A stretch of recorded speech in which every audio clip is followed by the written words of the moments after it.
What's going on, guys? Bart here with Tully Television. And I want to thank everyone for stopping by, liking, commenting, sharing, all that beautiful YouTube stuff. It is highly appreciated here at the channel by everyone. And thank you. If it wasn't for you guys tuning in, staying tuned, uh, finding a release for the day, we wouldn't have grown to the heights that we have already. I want to take this as a segue into a reminder that here at Tully Television, we don't do too many giveaways, but when we do, it's to help celebrate um, certain milestones that are coming soon and that we're hoping to reach as goals for short term, long term. And I want to take this time to remind you that once we hit 300 subscribers here at Tully Television, we will be doing a giveaway to a random subscriber. Now, I have a couple of ideas on what that giveaway prize will be. We're going to shift away from gift cards at this time, and we're going to concentrate on uh, giving you like a limited series or a nifty little variant comic book or something to that degree. It's not going to be anything like $1,000 comic book or a $500 comic book or anything like that. Um, if I'm buying comic books like that, I'm going to try to keep them in my own collection. You know what I mean, guys? Come on, come on.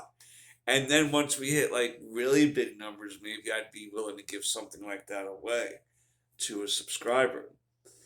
But I have a couple ideas on what limited series I want to uh, put together and include as the prize.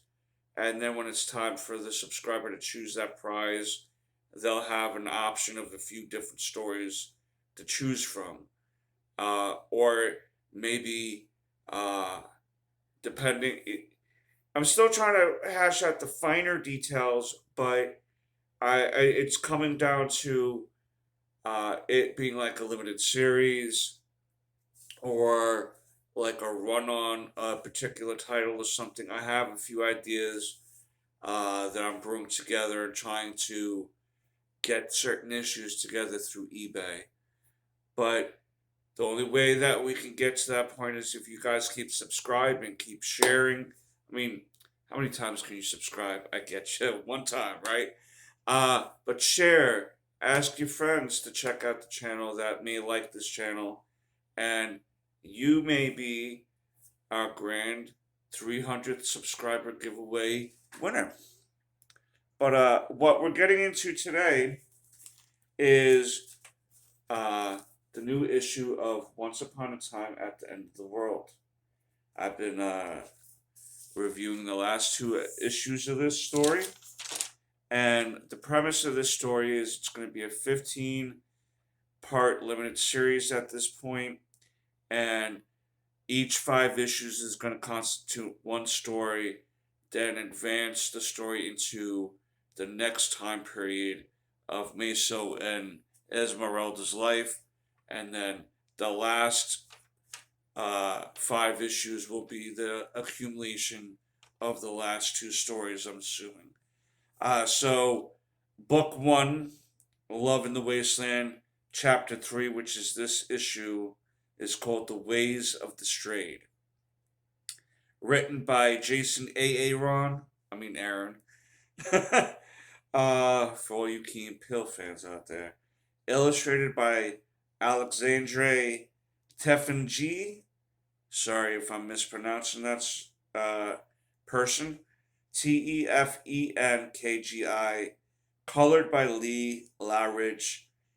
Illustrated from pages 26 to 30 is Nick Dragagati and colored by Rico Renzi, those same pages. And this cover is an alternate cover, variant cover, and it's by an artist called Franny, Frany. Now we pick up Maceo and Esmeralda's path here. We see a little bit more of them really connecting. We see each of their strengths being spotlighted in this issue to help them continue on their journey. And uh, we actually see Esmeralda for the first time, according to her, laughing because with this big pack that Meso carries, he also carries, I guess, a rat powered. The rats are a big thing in this series so far. But a rat powered television here, right? And she laughs for the first time because her life has always been serious, being raised by the Wastelanders. There was probably not much to laugh about or smile about. And when you're watching goofy cartoons, you're eventually going to chuckle over something. I dare you to watch an hour straight of Looney Tunes or Tom and Jerry or something and not at least one time chuckle to yourself. Um, but yeah, so she laughs for the first time. We see Meso really trying to give her those uh, love eyes, but they teach each other. It really makes an effort on Esmeralda teaching Meso how to survive. It's Meso teaching her how to live. You know, because he teaches her how to dance. They watch cartoons. He tries to make things lighthearted as much as possible, knowing that they're in a tough situation. But as all good love stories, we come across our first discrepancy, so to speak, like real discrepancy after they're realizing that they like each other. And that's when they come across a man and his dog being attacked by a pack of rats. And if you guys aren't big on, should just be, if you don't like, these type of things, then you should maybe not collect this title. But being attacked by a pack of rats, bro. Look at where that rat is going, my guy. Like, what the heck? Let me zoom into that, man. I might take a picture of that and have it be the thumbnail. And he's begging for help, and Meso's wanting to fight off the rats and everything, but Esmeralda just decides to Minecraft him right then and there, and he's like, why'd you do that or whatever, and uh, she thought she was putting him out of his misery. He felt like they could help him, but at the end of the world, Meso's still that underneath that naive sense that everyone can be helped. And unfortunately, sometimes that's really not the case. You have to make hard decisions for yourself. But he convinces her to bury him and the dog before they travel on, and she does. They finally camp out in this forest at one point, um, as we see the Wastelanders finally catching up to them. They realize that they're closer to them because they come across the grave, and they dug him up. They somehow found out that Mesa was crying. I don't know how they really, figured that, but whatever. I guess they can smell tears. I don't know. But as they're looking still for Esmeralda and Meso, they're camping out in the woods, and each of them are thinking the other one is asleep.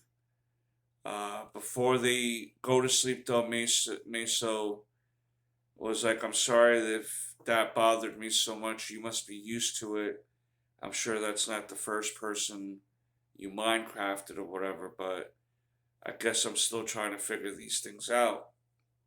And she just goes, yeah, but it says Esmeralda, the first time Esmeralda lies to Mesa, which means that this was really the first time she Minecrafted someone, and she did what she thought she had to do to take him out of his misery and protect themselves. So Meso's thinking she's cold blooded. She's hoping Meso is going to come and comfort her, and being they're young and dumb, they're not going to do any of that. And what he does is he leaves her a recording to explain he's going to go out hunting, and he's going to prove to her he knows how to survive, uh, on his own, and she's gonna realize that when he comes back with breakfast. But what the idiot does is he winds up knocking himself out during the hunt, and the Wastelanders surround him, unbeknownst to Esmeralda. Um, that's where the current time period ends, and then we get back to the distant future, and we see Meso being captured by these, again, Wastelanders, I guess advanced or evolved Wastelanders. And check this out, man. He made himself a handgun. You get it? A gun out of a hand. Uh, it's probably a cybernetic hand. He claims he's the best inventor in the world. And they're looking for some machine he built, and he's asking if it's Esmeralda looking for uh, the machine.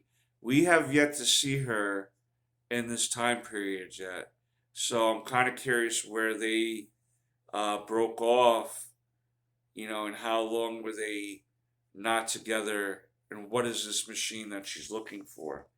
And basically, that's the end of the issue.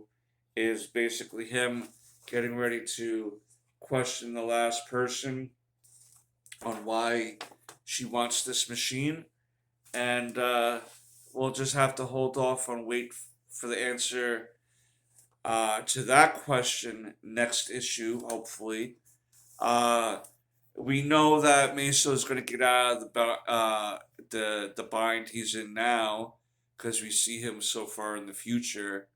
But I'd be curious as to how Esmeralda is going to save him.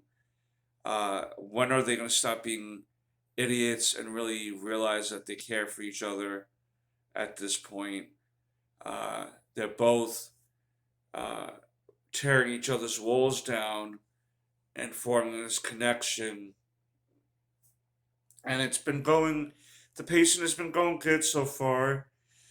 I'm curious to see more of this book that she references, because at some point they even say she didn't even take the guy's gear, they didn't skin the dog, they didn't take this or that.